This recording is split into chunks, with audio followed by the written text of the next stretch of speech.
Nous arrivons à Buzan, grande ville et grand port du Sud.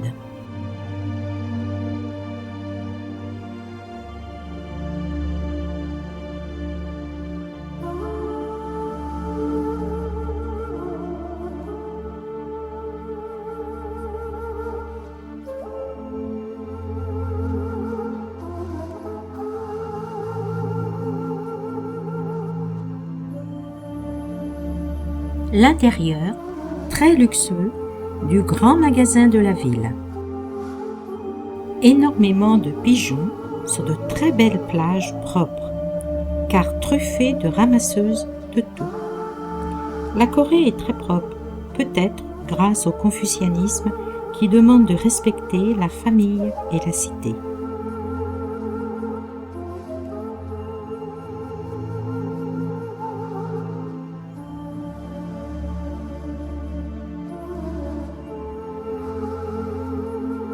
Les falaises sont spectaculaires et plongent à pic dans la mer. Il s'y faisait de nombreux suicides.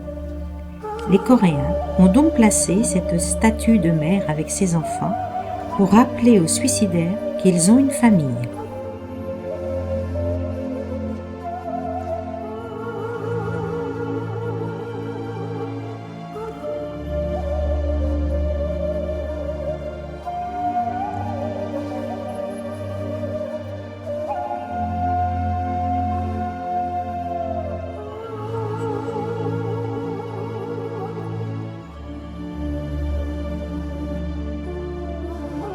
L'amiral est un héros légendaire en Corée.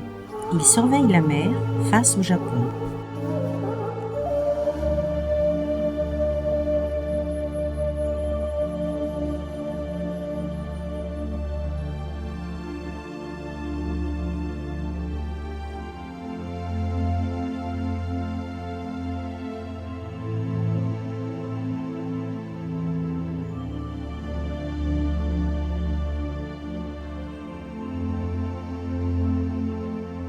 C'est le plus grand marché aux poissons du pays, avec une partie à l'intérieur et une autre à l'extérieur.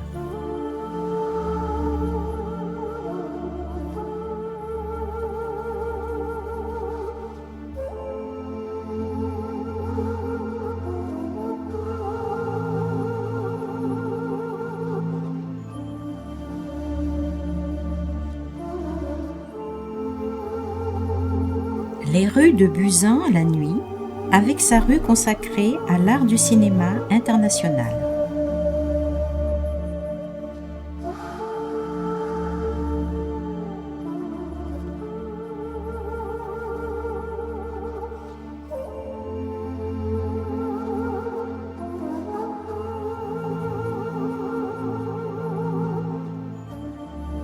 Le plus grand temple de Corée est un des plus sacrés, car il abrite les reliques du Bouddha.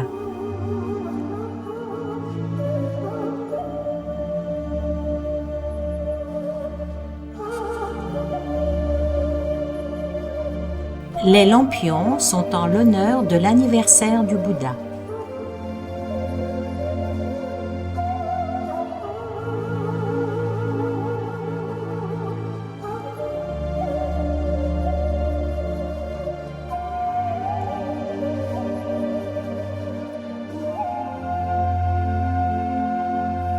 Quatre divinités effrayantes, héritées de l'hindouisme, qui gardent les 4 directions cardinales du temple des mauvais esprits.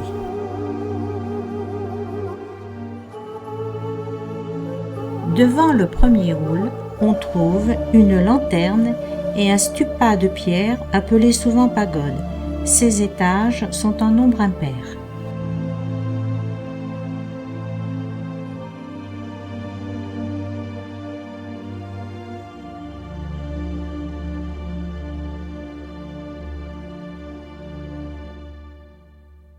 Nous assistons à une cérémonie.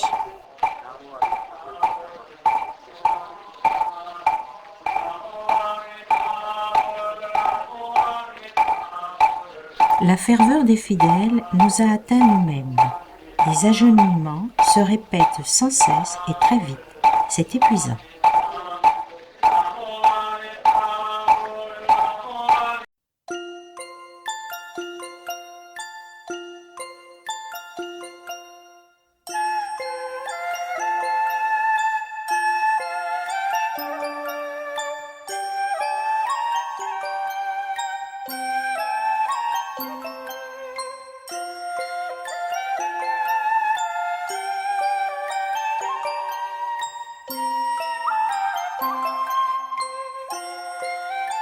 En quittant le temple, des totems, traces de leur religion primitive, le chamanisme.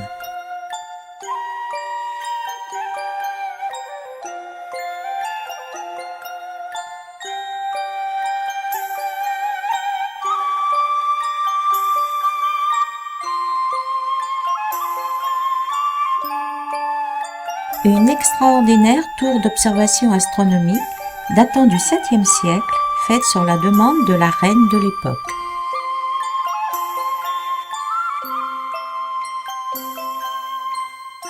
Tombe historique et royale. On pense que les doubles tumulus abritaient les couples.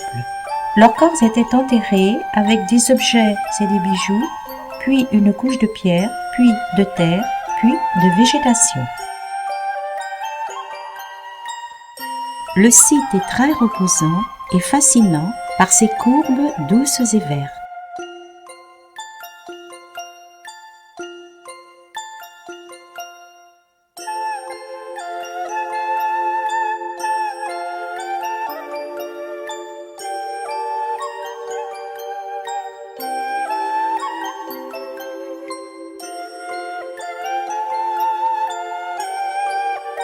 Tombe d'un grand général du 7e siècle, symbole de l'unification de la nation coréenne.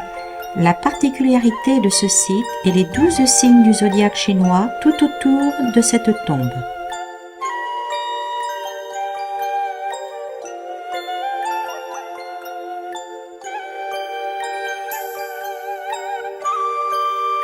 Les tombes coréennes sont des tumulus adossés généralement au flanc des montagnes, dirigés vers le sud, mais cela ravage les montagnes et occasionne des glissements de terrain.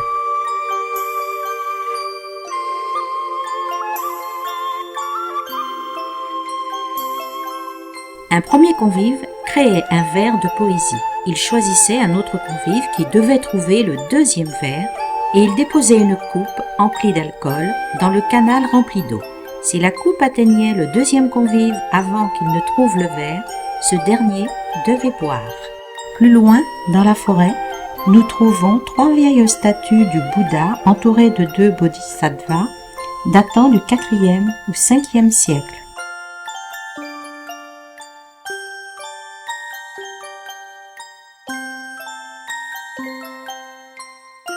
Le lac artificiel est une reconstruction d'un pavillon de ce palais d'été où avaient lieu les réjouissances royales.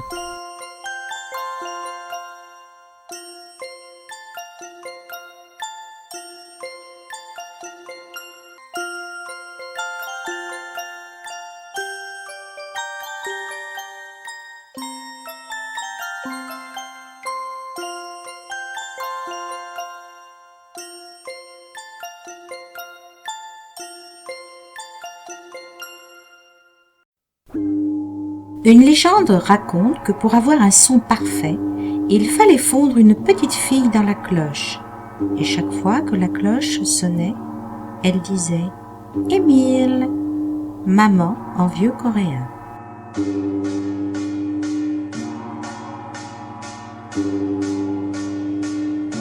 La plupart des objets de ce musée proviennent des sites environnants.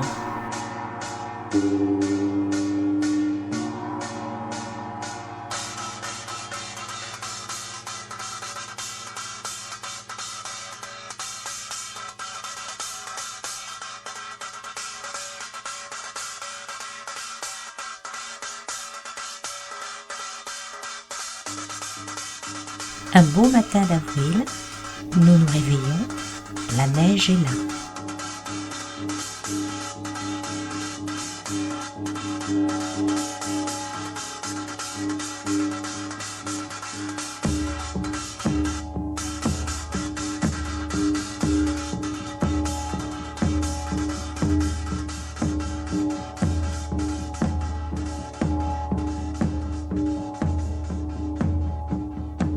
Beaucoup de monde sur ce site, surtout les élèves des écoles coréennes. Ils visitent beaucoup leur patrimoine culturel. Je remarque ébahi leur discipline. Dans une grotte, une des plus belles statues du Bouddha, une merveille d'harmonie. Elle est héritage mondial par l'UNESCO. Cette statue regarde la mer et est censée protéger contre les envahisseurs japonais.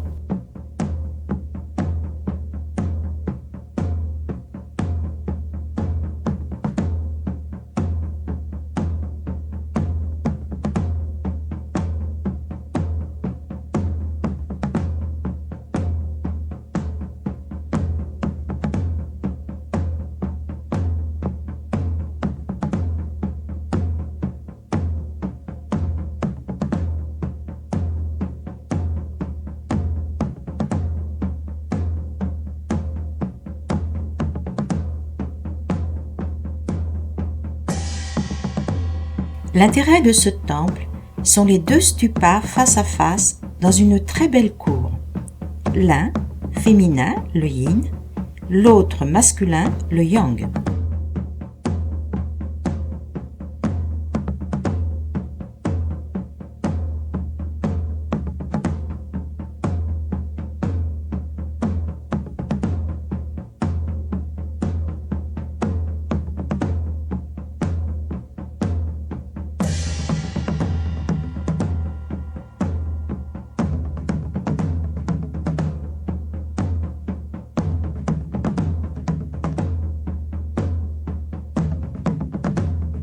Un reste sans doute du chamanisme, partout où l'on passe, on fait de petites montagnes de pierre.